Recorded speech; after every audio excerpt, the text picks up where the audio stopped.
We actually started it last year in 2014 after our syrup season.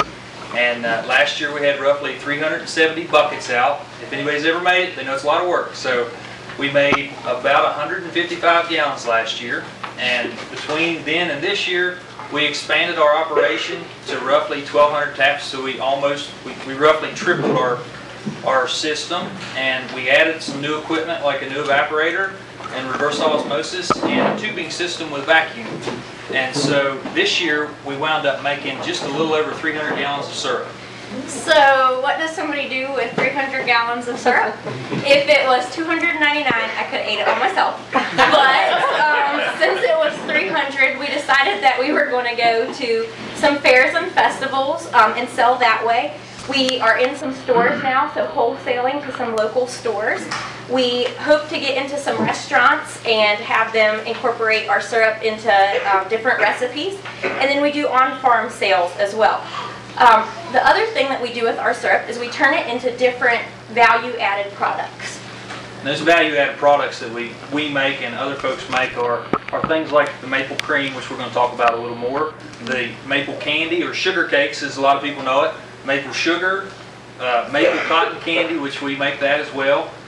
If you name it, you can maple it. So we found at fairs and festivals that we've been to this year that maple cream was one of our best sellers. A lot of people have never heard of or tried maple cream before, but if we sampled it out, the majority of people walked away with a jar of it. And so tonight we actually tried to bring samples for everybody, but we may run out, but we'll have samples afterwards if you'd like. Unfortunately, maple cream is the most time-consuming and labor-intensive value-added product that we make. I'll walk you through the process of it. And contrary to the name maple cream, there's no dairy product in it. There's only one ingredient, and that's maple syrup. The first thing that we do is we take the syrup and heat it to 22 to 24 degrees above the boiling point of water, or of syrup rather. Then we immediately immerse it in an ice bath to cool it. Usually we let it sit overnight, and then we stir, and we stir, and we stir, and we stir. It actually comes out as a taffy in a way. And it's very, very thick. Adam's broke a few wooden spoons. So we're going to pass this around, and if you don't want to, you don't have to, but you can just see how hard it is to stir, and it takes about 45 minutes of constant stirring to get it to the right consistency of maple cream. And so why would we make that? Well, this value-added product, if we took a gallon of maple syrup, which is roughly worth about $50, and we turned it into pure maple cream, we can turn that product into a $150 product. So we can roughly triple the value of our syrup by making maple cream. So as we've learned more about the maple process, we've learned that there are machines that you can purchase to do this for you. After a few wooden spoons, and I have one bicep that's bigger than the other, I think, we found a maple cream machine, and there's a few different varieties out there, paddle style, gear pump style, and different price points. But we picked a machine that we would like to get. It's from a brand named CDL, which is Canadian. Most of the companies are Canadian, but this machine, it makes a superior quality cream. So it's much, much smoother than what we can do with our spoon in the pot. And it's more consistent, and it's a lot less labor intensive. And the machine itself costs about $1,800. If we win the fishbowl money, we would like to put the money towards helping pay for the cream machine.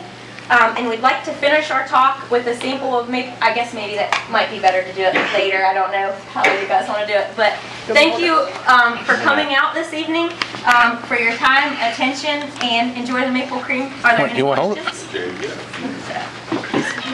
Does maple syrup get old to the point where you wouldn't be able to use it? It all depends. Oh, do you want to answer? Okay.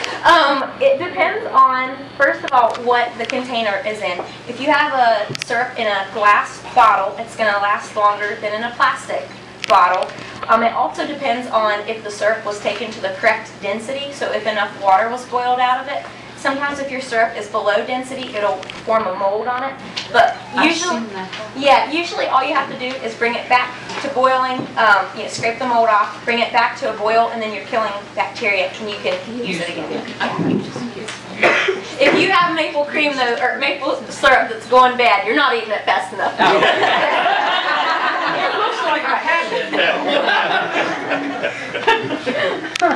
Is there any other questions? One more.